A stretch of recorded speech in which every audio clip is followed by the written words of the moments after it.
André Adoul, Dieu et Messou, 5e partie. Les biens qui demeurent. Chapitre 26. La rémunération à venir. Le temps est venu de récompenser tes serviteurs, les prophètes, les saints et ceux qui craignent ton nom, les petits et les grands. Apocalypse 11, verset 18. Pas d'accord avec vous.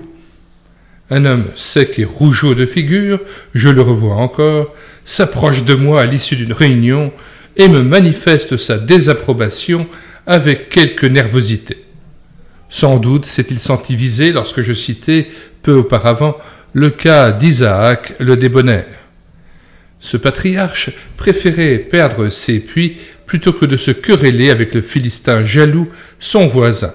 Lire ce récit instructif, Genèse 26, versets 12 à 32. Je maintiens, pas d'accord. Il faut défendre ses droits si l'on ne veut pas être grugé. Bon, mais pas bonbon. Pourquoi me parlez-vous ainsi? Justement, mon voisin vient de construire une route pour se rendre à sa ferme. Qu'y a-t-il de mal à cela? C'est bien, au contraire. Sans doute, mais pour aller plus vite, il m'a volé au moins 2 mètres carrés de terrain pour élargir son virage. Alors, je devine, c'est la brouille. On ne se parle plus entre voisins. Naturellement, j'attends qu'il vienne s'excuser et me restituer mon bien. Sceptique, je quittais cet ancien de l'Église sans avoir réussi à le convaincre qu'il serait gagnant à vivre en bonne intelligence avec cet homme en lui offrant cette parcelle de terre dont lui n'avait que faire. Plutôt perdre que d'être en guerre avec son prochain. Autant que cela dépend de vous, soyez en paix avec tous les hommes. Romains 12, verset 18. 3 ans plus tard, je retournais dans ce village. Étonné de ne pas revoir cet ancien, je m'informais à son sujet. Comment me fut-il répondu? Vous n'êtes donc pas au courant? Il est mort subitement l'année dernière. Je fus attristé d'apprendre cette nouvelle. Attristé surtout de penser que cet homme avait sciemment refusé d'obéir à Dieu et que la mort l'avait surpris en pleine brouille. Pour récupérer son lopin de schiste qu'il ne pouvait emporter avec lui, il avait perdu une belle occasion de récolter une récompense éternelle et qui sait de se faire un ami qui l'attende dans les tabernacles éternels, Luc 16, verset 9, voire chapitre suivant. Folie. Luc 16, verset 9. Et moi je vous dis, faites-vous des amis avec les richesses injustes pour qu'ils vous reçoivent dans les tabernacles éternels quand elles viendront à vous manquer. À propos de récompense, il faut convenir qu'il en est peu question dans l'Église. Les chrétiens sont rarement exhortés à fixer les yeux sur la rémunération à venir. Et pourtant, le chrétien et les apôtres ne se privèrent pas d'en parler. Pour avoir une idée de l'importance de ce sujet trop oublié, il faut retenir que 1. Amasser un trésor dans le ciel est un impératif, un ordre donné par le Christ lui-même à ses disciples. Amasser des trésors dans le ciel, où ni les vers ni la rouille ne détruisent, et où les voleurs ne percent ni ne dérobent, car là où est ton trésor, là aussi sera ton cœur. Matthieu 6, verset 20. Faire fi des récompenses est une désobéissance qui attriste le Saint-Esprit. 2. Le jour vient où tout racheté devra comparaître devant le tribunal de Christ. 2 Corinthiens 5, 10. Le croyant ne redoute pas la colère de Dieu ni la perdition puisqu'il ne vient pas en jugement, mais il est passé de la mort à la vie. Jean 5, verset 24.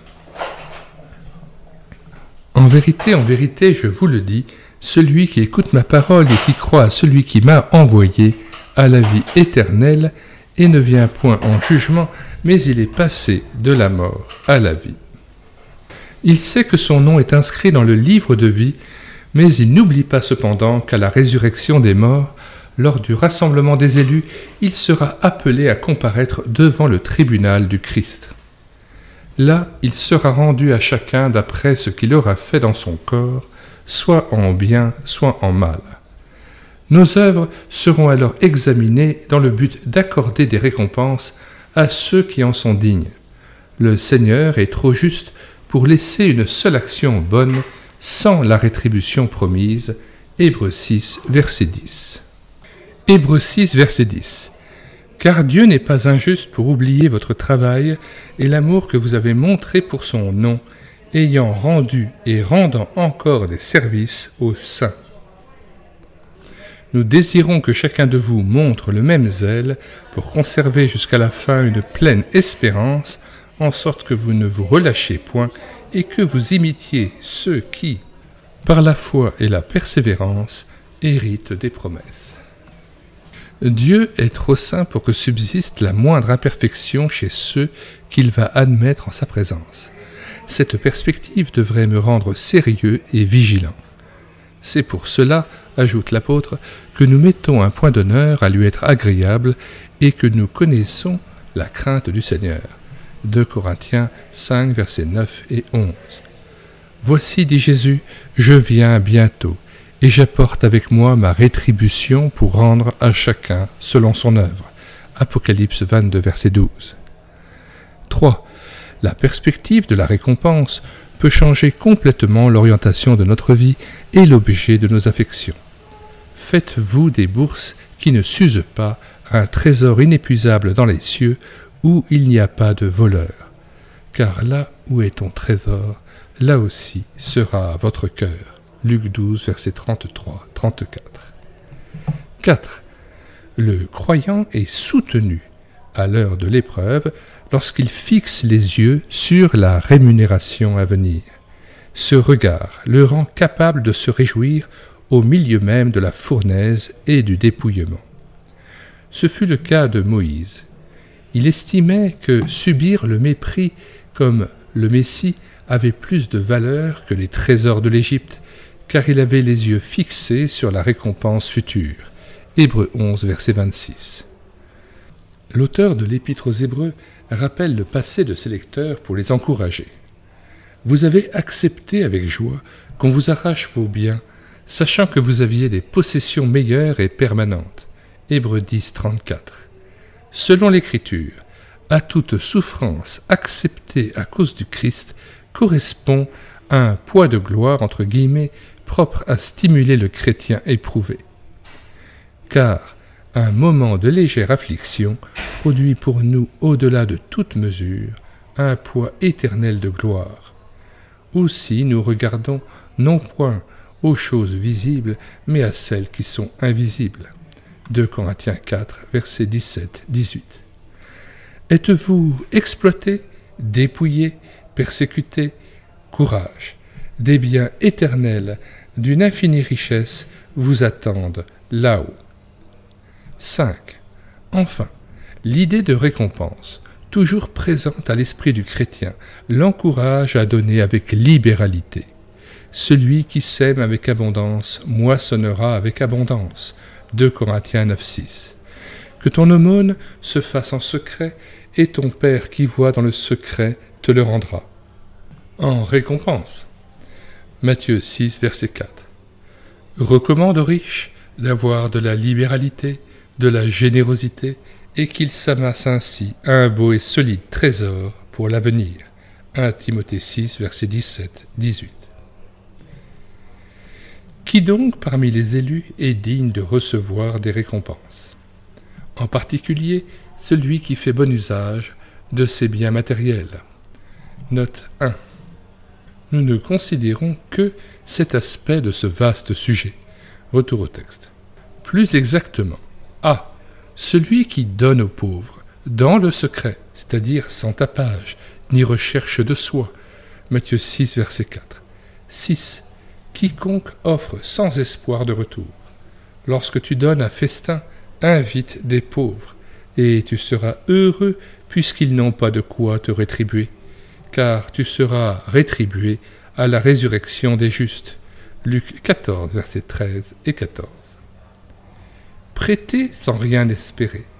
Votre récompense sera grande, et vous serez fils du Très-Haut. Luc 6, verset 35. Jette ton pain sur la face des eaux. Donc, sans espoir de retour, car avec le temps, tu le retrouveras. Ecclésiaste 11, verset 1. C. Les débonnaires, qui acceptent sans riposter d'être dépouillés injustement de leurs biens. Vous avez soutenu un grand et douloureux combat, vous rendant solidaire de ceux qui subissaient ce traitement, et vous avez accepté avec joie qu'on vous arrache vos biens, sachant que vous aviez des possessions meilleures et permanentes. Hébreux 10, versets 32 à 34. D. L'homme généreux qui pourvoit aux besoins des gens dans la peine, principalement des croyants. Examinez Galates 6, verset 10, 1 Timothée 6, verset 18 et 2 Corinthiens 9, versets 6 à 10, déjà cités. En terminant ce chapitre, il n'est pas inutile de rappeler que Dieu n'est pas seulement celui qui distribue les récompenses à ses élus. Plus encore, il est lui-même notre récompense. L'Écriture le confirme en rapportant la parole de l'Éternel adressée à Abraham alors qu'il avait renoncé aux richesses des rois de la plaine et remis son offrande au sacrificateur Melchisédek. « Je suis moi-même ton bouclier et ta grande récompense. » Genèse 15, verset 1.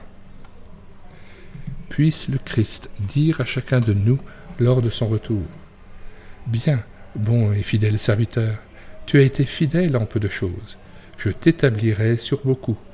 Entre dans la joie de ton maître. » Matthieu 25, verset 21. Alors, la louange de chacun viendra de la part de Dieu.